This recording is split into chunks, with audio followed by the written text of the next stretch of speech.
Bonjour à tous, nous voilà donc sur une nouvelle partie du produit scalaire. Vous remarquerez que ce chapitre a un certain suspense avec toutes ces parties, hein, on est quand même à la sixième. Mais en fait, dans chaque partie, il n'y a pas grand-chose de neuf. Mais comme c'est un chapitre un petit peu, comment dire, hamburger quoi, hein, où on met à chaque fois une nouvelle couche, une nouvelle chose à connaître, il vaut mieux ne pas voir beaucoup de choses à la fois. En revanche, après, il vous appartient de tout bien revoir pour ne rien oublier, ne rien confondre, etc., hein. Donc attention quand même au revers de tout ça. Donc aujourd'hui, au programme, eh bien, ça va être la troisième formule sur les 4 que je vous annonce depuis un petit moment, donc la troisième. On verra que c'est pas forcément la plus utilisée. Je dirais même que des 4, c'est celle qui est le moins souvent utilisée. Mais attention, parce que les fois où elle est utilisée, normalement, c'est qu'on ne peut pas en utiliser une autre. Voilà. Contrairement à la 1 et la 2, qui parfois peuvent se, enfin souvent d'ailleurs, parfois de manière un peu tordue, mais on pourrait remplacer l'une par l'autre, enfin utiliser l'une à la place de l'autre. La 3, en revanche, elle aura très peu de remplaçantes, sauf éventuellement quand on aura un repère orthonormé, comme ce sera le cas justement pour la quatrième formule, et où là, bon, on va être assez peu limité avec la quatrième formule du moment d'un repère, donc ce sera top. Mais sinon, elle va vraiment nous rendre service dans des situations où on n'aurait pas pu utiliser autre chose. Sauf cas exceptionnel, voilà. Donc, bon, pas complètement à négliger non plus, hein. Faire attention. Alors, cette formule-là, elle va utiliser essentiellement des normes et des additions de vecteurs ou soustractions d'ailleurs de vecteurs. Alors, ce que je vais faire, c'est que je vais vous la donner d'abord. Ensuite, on va expliquer un petit peu d'où ça vient, d'où elle vient rapidement, parce que là, en fait, la preuve est très simple. C'est pour ça que, bon, je l'ai pas écrite dans le cours, j'aurais pu d'ailleurs, mais j'aimerais bien quand même que vous voyez que c'est pas magique, hein, c'est quand même une explication qui se tient, assez simple. Et après, on écrira aussi une autre variante de la formule qui vous servira, qui sera bien utile. Donc c'est pour ça que je vais laisser un petit peu de place au début. Autre chose, vous remarquez là que je suis en mode sombre. Bon, ça va pas changer grand-chose pour vous, hein, mais voilà, vous inquiétez pas, c'est pas un bug, c'est normal. Là, cette fois, je l'ai fait comme ça. Bon, je suis pas dit que je fasse tout le temps ça, mais pour aujourd'hui, c'est comme ça. Alors, donc, propriété. Donc justement, pour tout vecteur u et v du plan, on va pouvoir dire que le produit scalaire entre u et v, c'est 1 demi, donc la moitié, de, alors attention, c'est un petit peu long, mais après on s'y fait, donc la norme de u plus v au carré, moins la norme de u au carré, moins encore la norme de v au carré. Qu'on peut aussi écrire la moitié de la norme de u au carré plus la norme de v au carré, moins, et alors attention, cette fois c'est u moins v en norme au carré. Voilà, donc essayez de ne rien oublier, hein. Il y a bien des normes, on parle de longueur, il y a bien des carrés à chaque fois. Et une petite remarque, avant que j'en ai certains qui soient tentés de le faire, la norme de u plus v au carré, mais même sans carré, hein, d'ailleurs, enfin ça va rien changer, je peux même enlever le carré, voilà, j'enlève, je vais l'effacer. Ce n'est pas égal à la norme de u plus la norme de v. Faites attention à ça. Je peux rappeler, hein, c'est quelque chose qui a dû être déjà vu en seconde. U, si je rajoute v, admettons que ça fasse ça. Ce qu'on appelle u plus v, en fait, c'est le vecteur qui est ici. Et on voit effectivement que la longueur du vecteur bleu n'est pas égale à la longueur du vecteur u plus la longueur du vecteur v. Ça ne marche pas. Voilà. En fait, quand je prends la longueur du vecteur u plus v, en fait, je fais la longueur entre le point de départ et le point d'arrivée à vol d'oiseau, c'est-à-dire direct, sans détour. Alors que quand je fais la norme de u plus à la norme de v, je calcule la longueur du trajet avec détour, donc le plus long. Voilà.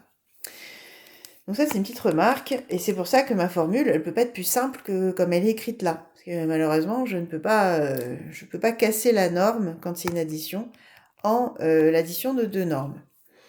Alors, d'où vient cette formule rapidement? Je vais écrire là à côté. En fait, c'est assez simple, il suffit de... Alors là, c'est un peu épais, attendez, hein. Je me reprends. Donc, u plus v au carré.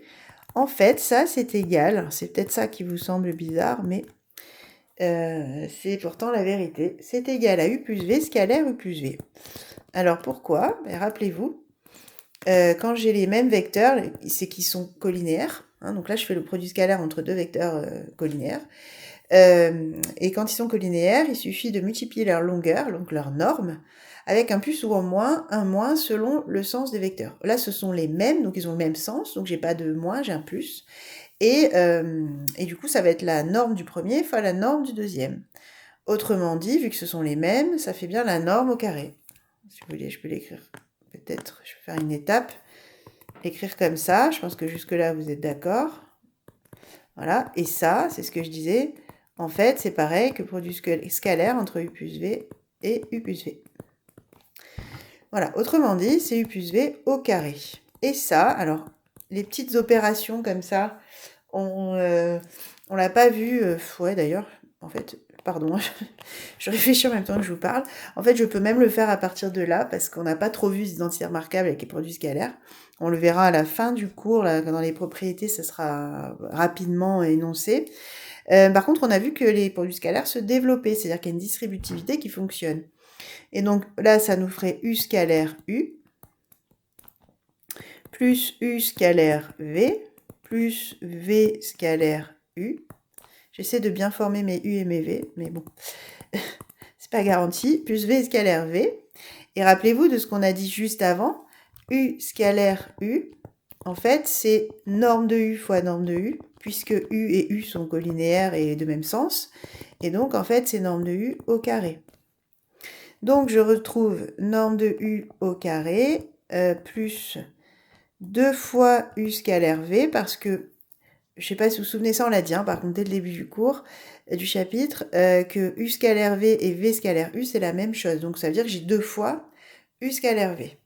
Et V scalaire V, qui est en fait la norme de V au carré.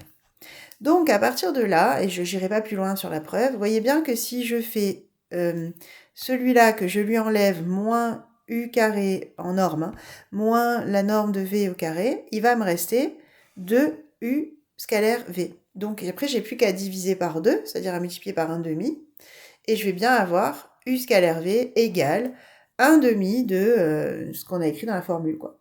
Voilà. Donc, je ne sais pas si tout le monde a compris. Bon, allez, je vais l'écrire quand même. Donc, U plus V au carré, moins U au carré en norme à chaque fois, V au carré.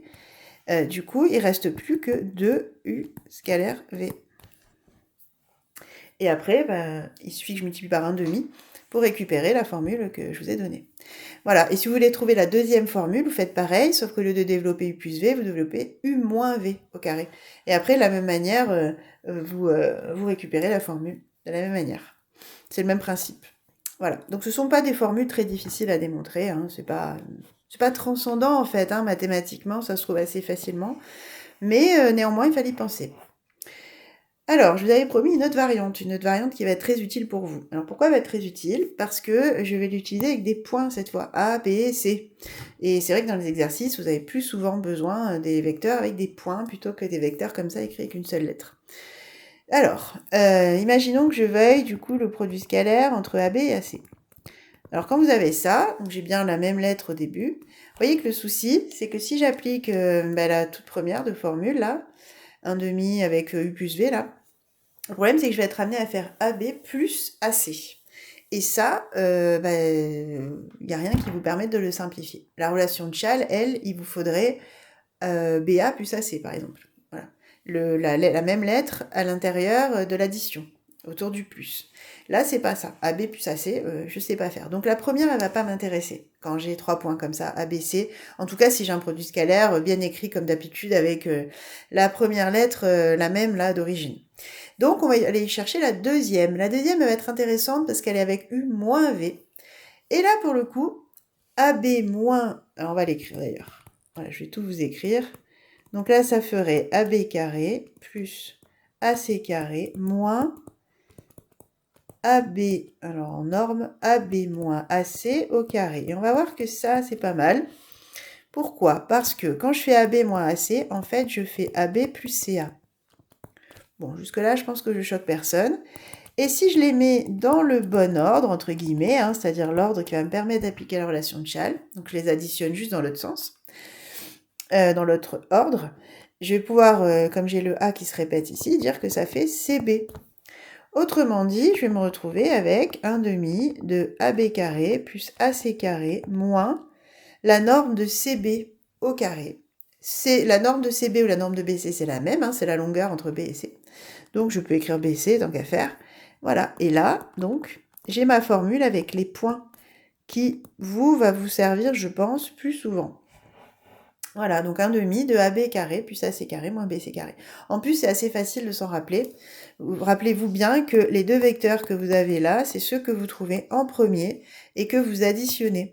Et le dernier, vous faites moins celui qui est formé par les deux lettres qui ne se répètent pas. Donc ici, celle qui se répétait, c'était A, et donc après, il vous reste BC à la fin. Voilà, je trouve que celle-là est... enfin, moi, j'ai toujours, en tout cas, préféré apprendre celle-là que l'autre. Elle est assez facile à mémoriser. Voilà. Alors, justement, je vais quand même vous la faire écrire. J'avais pas forcément prévu au début, mais après coup, je me suis dit, c'est dommage. Donc, on va ratatiner un petit peu, c'est pas grave. Donc, si U égale à B et V égale à C, ça nous donne AB scalaire AC égale... En fait, celle qui est écrite dans les programmes, c'est pas cette version-là, c'est l'autre. Hein. Mais bon, moi je trouve qu'au final, dans les exercices, on se sert beaucoup de celle-là. Voilà. Donc bon, retenez évidemment les trois. Après, je vous laisse juge de l'ordre de priorité. Alors l'exemple, ça va être assez rapide puisque là on a des points justement, donc on va utiliser la dernière version que je vous ai donnée. Donc on voit bien qu'on va avoir besoin des longueurs AB, AC, BC, donc je vous propose de commencer par ça et après on pourra en déduire le produit scalaire assez facilement. Alors, rappelez-vous pour calculer une longueur, soit vous appliquez directement la formule avec la grande racine, etc. Soit vous calculez d'abord les coordonnées du vecteur. Alors là, les coordonnées, donc c'est moins 3, moins 2, donc c'est moins 1. Et 2, moins 1, donc 1. Ensuite, AC, pareil, donc 0, moins 2, donc 2. 3, moins 1, 2. Et BC, 0, moins 3, donc 3. 3, moins 2, 1. Et j'en déduis donc que la norme de AB, enfin donc la distance AB, c'est racine de moins 1 au carré plus 1 au carré, autrement dit racine de 2. Je rappelle que moins 1 au carré, ça fait plus 1 et pas moins 1. Le carré est sur le tout, le moins est aussi dans le carré. Donc là, pareil, 2 au carré plus 2 au carré, donc racine de 8. Autrement dit, 2 racine de 2. Et là, BC... de racine de 2 parce que c'est racine de 4 fois racine de 2. Hein. Et là, racine de 3 au carré plus 1 au carré, autrement dit racine de 10 que je ne peux pas réduire. Maintenant que j'ai toutes mes longueurs, on va voir qu'en fait, calculer un produit scalaire, c'est très simple avec cette formule. Il suffit de connaître les trois longueurs. C'est pas toujours le cas, on ne les a pas toujours, hein, c'est pour ça que c'est pas forcément la formule non plus qu'on vous propose en premier, puis bon, enfin pour d'autres raisons aussi, mais voilà, elle n'est pas forcément centrale pour autant, même si elle est très facile à appliquer, parce qu'il nous faut quand même les trois longueurs, ce qui n'est pas toujours le cas. On ne les a pas forcément. Alors, on a dit donc 1 demi de... On a dit le premier vecteur au carré, enfin en norme, pardon. La norme du premier vecteur au carré, la norme du deuxième vecteur au carré qui s'additionne, et moins le vecteur qui est, enfin la distance en tout cas, qui est entre les deux points qui ne se répètent pas, autrement dit AC au carré. BA carré, AB carré, c'est pareil, hein, il s'agit d'une distance, c'est la même chose. Donc je vais avoir 1 demi facteur de racine de 2 au carré, autrement dit ça fera 2, BC au carré, donc racine de 10 au carré, moins racine de 8 au carré. Ce qui nous fait 2 plus 12 moins 8, la moitié de ça. Donc 2 plus 12, ça fait 14, moins 8, ça fait 6, et donc je prends la moitié, ça fait 3. Voilà le produit scalaire. Et après, AC, AB, je vais le faire ici, j'ai plus trop de place. 1 demi de AC carré plus AB carré moins BC carré. Encore une fois, CB ou BC en distance, c'est la même chose. Hein, égale 1 demi de... Alors, AC au carré, ça fait 8. Je court-circuite un peu les calculs, hein, c'est la même chose. AB au carré, ça fait 10. Non, ça fait 2, pardon, excusez-moi. Moins BC au carré, donc moins 10. Racine de 10 au carré. Et donc là, on obtient 0. Donc, ça veut dire que les vecteurs AC et AB étaient en fait orthogonaux, même si on ne vous l'a pas demandé. Ça revient à ça. Voilà, voilà. Donc, alors, juste une petite précision, je l'avais déjà dit, il me semble en début de chapitre quand on a fait les révisions, mais je le redis. Vous voyez que là, on vous précise orthonormé, le repère, c'est-à-dire un repère qui est des axes orthogonaux. Il y en a qui doivent se dire, mais ça existe par orthogonaux? Oui, oui. Essayez de vous souvenir en seconde. Il y a des chances qu'on vous en ait montré, bon, quelques-uns, pas beaucoup, je pense, mais ça existe. Bon, en tout cas, là, il faut qu'ils soient orthogonaux et que les mesures des unités, en fait, soient les mêmes. Et ça, c'est donc la partie normée. Donc ortho pour qu'ils soient orthogonaux et normés pour avoir les mêmes unités. Parce que il n'y a que dans ces conditions qu'on pourra calculer des distances correctement.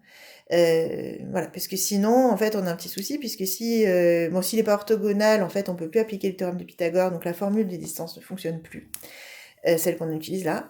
Et s'il n'est pas normé, je ne vais pas avoir la même unité sur les abscisses que sur les ordonnées. Donc là aussi, je vais avoir un souci d'échelle, en fait. Donc ça ne va pas me donner la bonne distance. Voilà. Elle ne me donnera pas Bon, bref, je ne vais pas faire un cours là-dessus, là, pour l'instant, mais voilà, on a un souci dans le calcul de la distance à cause des différentes unités de mesure d'unités sur les axes. Donc, voilà pourquoi il y a un repère orthonormé, c'est parce qu'on a besoin de calculer des distances en utilisant les coordonnées. Donc, à partir du moment où vous avez besoin de calculer des distances, vérifiez bien que vous êtes dans un repère orthonormé pour avoir les bonnes distances. Voilà, sur ce, eh bien, pour cette partie de cours, c'est terminé pour aujourd'hui. Vous verrez que dans les exercices, donc il y aura quelques entraînements là-dessus. Bon, vous avez bien compris que normalement, si on est dans une situation qui s'y prête, c'est pas une formule qui pose de gros problèmes. Voilà. Bon, ben, je vous remercie de votre écoute en tout cas. À très bientôt en espérant que c'était suffisamment clair et n'hésitez pas, si c'est pas le cas, à me poser des questions d'une manière ou d'une autre. Allez, merci, à bientôt.